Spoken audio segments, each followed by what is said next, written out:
आज़ाद कश्मीर में वाक़ स्कूल ने दुबई में COP28 में $1,00,000 का ज़ैद सस्टेनेबिलिटी प्राइज़ जीतकर सबकी तवज्जो हासिल कर ली है। कश्मीर ऑर्फन रिलीफ ट्रस्ट के ज़ेर निगरानी चलने वाले इस स्कूल को ऑर्गेनिक फार्मिंग और पानी को महफूज करने के ज़बरदस्त प्रोजेक्ट पर जनूबी एशिया का बेहतरीन स्कूल करार दिया गया है। ये स्कूल 2005 के तबाहकुन ज़ल्ज़ले के बाद यतीम होने वाले बच्चों के लिए 2016 से कायम किया गया और इसमें इस वक्त 500 से ज़ायद बच्चों को तालीम फ़राहम की जा रही है, साथ रिहाइश भी दी जाती है। इस वक्त इस स्कूल की दो स्टूडेंट्स जो कि वहाँ पर दुबई गई थी, जिन्होंने प्राइज़ रिसीव किया, वो हमारे साथ मौजूद हैं। सुमैया हमें ज्वाइन करें और किंजा हमें ज्वाइन करें। अस्सलाम वालेकुम सुमैया।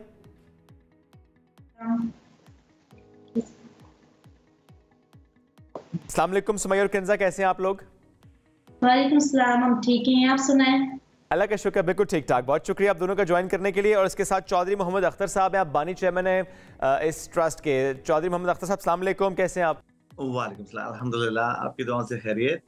बहुत शुक्रिया ज्वाइन करने के लिए। चौधरी साहब, पहले आपकी तरफ ही आऊँगा, ज़रा बताइएगा इस स्कूल से मुताल्लिक, इस NGO से मुताल्लिक 2005 के बाद ये ज़ाहिर ज़ल्ज़ले के नतीजे में जो बच्चे यतीम हुए उनके लिए आप लोगों ने स्कूल कायम किया, कैसा रहा सफ़र इसका?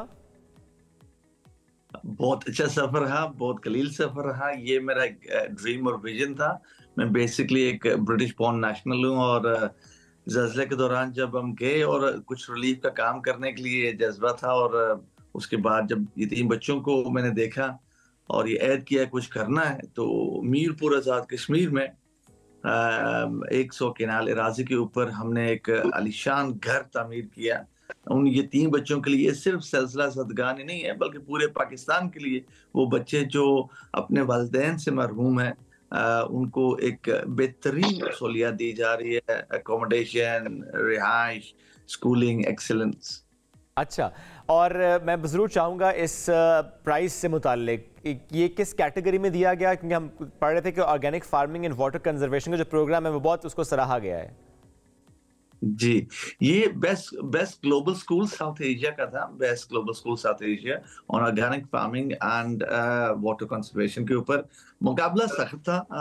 फाइनल्स में इंडिया, बांग्लादेश और पाकिस्तान था, और अल्हम्दुलिल्लाह वर्ल्ड कप तो नहीं, लेकिन कुछ ना कुछ हमने जीत लिया। क्या बात है। नहीं, आप लोगों ने ज़रा $1,00,000 का प्राइज़ जीता है, ज़रा ये आगे बहुत काम आएगा। सुमैया, मैं आपसे जानना चाहूँगा, अपने स्कूल से मुतालिक बताइएगा, आपके स्कूल में माहौल कैसा होता है, रूटीन क्या होती है? हमारा स्कूल हमारे लिए तो सबसे अच्छा स्कूल है कि हमें हर तरह की सहूलियात मुयस्सर, टीचर्स हाई क्वालिफाइड है हमारे, और हर तरह की चीज़ हमें यहाँ पर मिलती है, किसी तरह की कोई हमें कमी महसूस नहीं होती। और कंजा, आप भी बताइएगा कि जो वाटर कंजर्वेशन की हम बात कर रहे हैं और ऑर्गेनिक फार्मिंग की बात कर रहे हैं, तो थोड़ा एक्सप्लेन कीजिएगा किस तरह आपके स्कूल में इसको इनिशिएट किया गया। सबसे पहले ऑर्गेनिक फार्मिंग पे हमने यहाँ पे काम किया। ऑर्गेनिक फार्मिंग में क्रॉप रोटेशन और कंपोस्टिंग पे काम किया कि हमने वेस्ट, अपने किचन वेस्ट को रिसाइकल करके उससे कंपोस्ट बनाया और उसको फर्टिलाइजर के तौर पे इस्तेमाल किया, और क्योंकि इससे फूड क्वालिटी बेहतर होती है। और वाटर कंजर्वेशन पे कि जैसे कि पानी हमारे जिंदा रहने के लिए सबसे ज़्यादा ज़रूरी है, अगर हम पानी को बचाएंगे तो हम जिंदगी को बचाएंगे। इससे हमने ये लोगों को पेश किया कि अगर वो पानी को इस्तेमाल करते हैं तो उसको साथ साथ महफूज भी करें अपनी डेली रूटीन में भी, और पब्लिक एरिया में जैसे ज़्यादा वेस्ट होता है तो सेंसर टैप्स लगाएं और अपनी डेली रूटीन में पानी को महफूज करें। और COP28 में कंजा, कैसे आप लोग प्रोजेक्ट कर पाए इसको, कैसे वहाँ तक पहुँच पाए कि बता सकें दुनिया को कि ग्लोबल, अगर हम ग्लोबल वर्ल्ड की बात करें या फॉर दैट मैटर सिर्फ साउथ एशिया की बात भी कर रहे हैं, तो इतना अच्छा काम जो कि पाकिस्तान में, कश्मीर में हो रहा है, वो कैसे आप लोगों ने वहाँ पे प्रेजेंट किया? जैसे कि हमने यहाँ पे जो काम हम कर रहे थे ऑर्गेनिक फार्मिंग और वाटर कंजर्वेशन पे, तो वो हमारी बनी हुई थी डॉक्यूमेंट्री पूरी, हम जो काम कर रहे थे, तो और हम दूसरा हमारी प्रेजेंटेशन बनी हुई थी, और वहाँ पे जहाँ पे जाके हमने प्रेजेंटेशन दी है तो बहुत अच्छे से होगी, और माशाल्लाह से हमने पार्टिसिपेट किया और फिर उसको विन भी किया। और सुमैया, वहाँ पे ज़ाहिर है बहुत से और स्कूल्स बांग्लादेश के भी, इंडिया के भी, उन्होंने भी अपने काम का प्रोजेक्ट किया होगा, प्रेजेंट किया होगा। मुश्किल था, बहुत चैलेंजिंग था, मुकाबला सख्त था? जी, मुकाबला तो बहुत सख्त था, क्योंकि सब स्कूल्स थे, हमारे ग्लोबल हाई स्कूल थे, और इनमें से बांग्लादेश, पाकिस्तान और इंडिया था। हम सब ने पेश किया, लेकिन उनमें से सिर्फ हम ही जीते। हमारा ज़्यादा सही था शायद, इसीलिए। अच्छा, अख्तर साहब, एक तो स्कूल कायम करना, एक ऐसा घर बनाना जहाँ पे यतीम बच्चे ना सिर्फ ज़लज़ला ज़दगान बल्कि अदरवाइज़ भी, उनके लिए सिर्फ स्कूल बनाना भी ज़ाहिर है एक बड़ा काम होता है, उनके लिए रिहाइश मुहैया करना बड़ा काम होता है। लेकिन आप उससे जो स्टेप्स आगे गए, जिस तरह हम क्लाइमेट चेंज की बात करते हैं, हम चैलेंजेस की बात करते हैं कि उससे हमें निमटना है, बच्चों को बताना है, सिखाना है, और ना सिर्फ पढ़ाना है बल्कि प्रैक्टिकल करके दिखाना है, आपने वो करके दिखाया। तो मैं ज़रूर चाहूँगा कि ज़रा बताइएगा कि आइडिया क्या था, ज़रा स्कूल और रिहाइश से बढ़ के था कुछ? देखिए, इस स्कूल में ये कोई आम सा स्कूल नहीं है, रेजिडेंस नहीं है। ये आप यही सोच लें कि एचएसएम्स और लॉरेंस के तर्ज का ये स्कूल है। अच्छा। इन बच्चों को माशाल्लाह आलीशान जिंदगी दी जा रही है। ये court Kashmir orphans relief trust की अगर वेबसाइट देखेंगे, एक तो हमारा मीरपुर में हब है और दूसरा स्वाबी में 2 माह पहले हमने एक दूसरा आशियाना बनाया।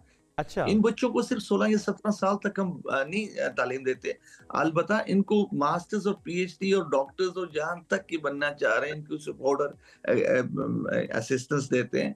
और तालीम के साथ साथ तरबियत का बहुत जरूरी होता है। उसके साथ साथ हमारी कोशिश यही है कि जो टेक्निकल काम होते हैं उनके ऊपर तवज्जो दी जाए, और खास तौर क्लाइमेट चेंज और सस्टेनेबिलिटी के ऊपर। और यूथ को मेरा ख्याल से सबसे ज्यादा जो काम करना चाहिए हमें स्कूलों में और कॉलेजेस में, ये है अपना क्लाइमेट चेंज के ऊपर। ये बहुत इंपॉर्टेंट है। और ये जो प्राइज मिला आपको, इस प्राइज से आप क्या करना चाहते हैं? अच्छा, देखिए, क्योंकि हमने माइक्रो प्रोजेक्ट्स किए हैं, माइक्रो प्रोजेक्ट्स के ऊपर ये हमने प्राइज जीती है, उनको उसको अप्रिशिएट किया गया। हम चाह रहे हैं कि उसी माइक्रो प्रोजेक्ट्स को हम मेजर पे लेके आ जाएं, ताकि हम आने वाले साल में हम जो मेजर प्रोजेक्ट है इसका वो पेश करें। और आइंदा हम चाह रहे हैं कि हम 1 लाख नहीं, $1 मिलियन की जो प्राइज है वो जीतना चाह रहे हैं। और हम चाह रहे हैं कि पाकिस्तान को फोर फ्रंट पे पेश किया जाए, ताकि हम किसी से कम नहीं है किसी भी कंपटीशन में। ठीक, सुमैया, कभी सोचा था आप इस तरह कश्मीर से दुबई जाएंगी और एक ऐसे प्लेटफॉर्म पर जहां पर बहुत से और स्कूलों की नुमाइंदगी होगी, अपने काम को प्रेजेंट करेंगे और इनाम जीतेंगे? कभी सोचा था? ये तो हमारे लिए ख्वाब जैसा था, पर यह मुमकिन हो गया कि हम भी गए, हमने जीता प्राइज। और हम ये सबको अवेयरनेस देना चाहते हैं कि हम जैसे पाकिस्तान ने पहली दफा पार्टिसिपेट किया और विन भी किया, तो ऐसे आने वाले जो मौके होते हैं पाकिस्तान में पार्टिसिपेट करे, तो ऐसा हो ही नहीं सकता कि वो ना जीते। और कंजा, आप भी जरूर शेयर कीजिएगा, क्या फीलिंग्स थी जब आपको मालूम हुआ कि जीत लिया आपने ये प्राइज? बहुत ज्यादा खुशी हुई, बहुत ज्यादा, कि हम कोर्ट जीत गया, क्योंकि ये बहुत ज्यादा ऑनर की बात है हम बच्चों के लिए भी, और हमारे court Kashmir orphans relief trust के लिए भी, और पूरी कंट्री के लिए भी ऑनर की बात है कि हमने पहली दफा इतने सालों में COP28 में पार्टिसिपेट किया और फिर उसको विन किया। और कंजा, मुस्तकबिल में क्या करना चाहती हैं, ख्वाब क्या है? मैं फ्यूचर में कार्डियोलॉजिस्ट बनना चाहती हूँ। माशाल्लाह। और और सुमैया, हमारे आप? करने में कोर्ट हमारी। और मैं भी डॉक्टर बनना चाहती हूँ। आप दोनों डॉक्टर बनना चाहती हैं। इसी तरह से अख्तर साहब, बहुत से जो बच्चे आपके पास हैं, तो ज़रूर बताइएगा कि इस वक्त कैपेसिटी क्या है, कितने और बच्चे हैं जो कि आपके इस कोर्ट में आ सकते हैं, और दूसरा कि ऐसे बहुत से ख्वाब ज़रा बच्चों के आप तक पहुंचते होंगे कि मैं ये करना चाहती हूँ या मैं करना चाहता हूँ। आपने जिस तरह खुद भी कहा कि not just 16 years of education, कोई PhD करना चाहे तो उसको भी आप सपोर्ट करेंगे, विच इज़ वेरी नाइस। तो ऐसे कौन से बच्चे हैं जिनके बारे में आप शेयर करना चाहते हैं कि अच्छा वो बच्चा है जो कि ये करना चाहता है? ऐसे बहुत सी बातें बच्चों ने आप तक पहुँचाई होंगी। अल्हम्दुलिल्लाह, 17 साल से 18 साल से अलबत्ता ये काम हो रहा है। इन बच्चों को ये समझ लें कि एक विशिंग वेल है। उन बच्चों के लिए जो they have lost their parents, चाहे वो नेचुरल डिजास्टर्स, कैलामिटीज हो या नेचुरल डेथ्स हो, उन बच्चों को एक मौका दिया जाए। हमारे माशरे में आप जानते हैं कि जब वालिदैन का साया सर पे उठ जाए तो रिश्तेदार भी मुंह फेर लेते हैं। तो ये खास तौर ये कोर्ट बनाया गया है उन यतीम बच्चों के लिए, पूरे पाकिस्तान के यतीम बच्चों के लिए, उनको एक नई जिंदगी दी जाए, नया मौका दिया जाए। और मैं समझता हूँ कि अबव एवरेज फैमिली के जो बच्चे हैं उनसे बेहतर इनको सहूलियत दी जा रही है, और होना भी चाहिए, क्योंकि यतीम होना कोई गुनाह नहीं है। एक बहुत बड़ी एजाज की बात है कि इन बच्चों की निस्बत हमारे आका सल्लल्लाहु अलैहि वसल्लम के साथ है, और इनको मैं एक नई जिंदगी और नई मौका देने का हमारा फरीजा भी है। और अल्हम्दुलिल्लाह यहाँ के बच्चे पढ़ लिख कर इस अदारे को अब चला भी रहे हैं, ये भी मजे की बात है। अच्छा, ये तो बहुत प्यारी बात है। सक्सेस हाँ। स्टोरीज तो इदारे के अंदर ही मौजूद हैं। अल्लाह आपको और तरक्की और इज्जत दे जी। बहुत शुक्रिया चौधरी मोहम्मद अख्तर साहब। सुमैया और कंजा बहुत शुक्रिया साथ मौजूद थी। आपकी तरह के बाकी बच्चे जो इस इदारे में हैं उन सबके ख्वाब अल्लाह पूरे करे, हमारी दुआ भी।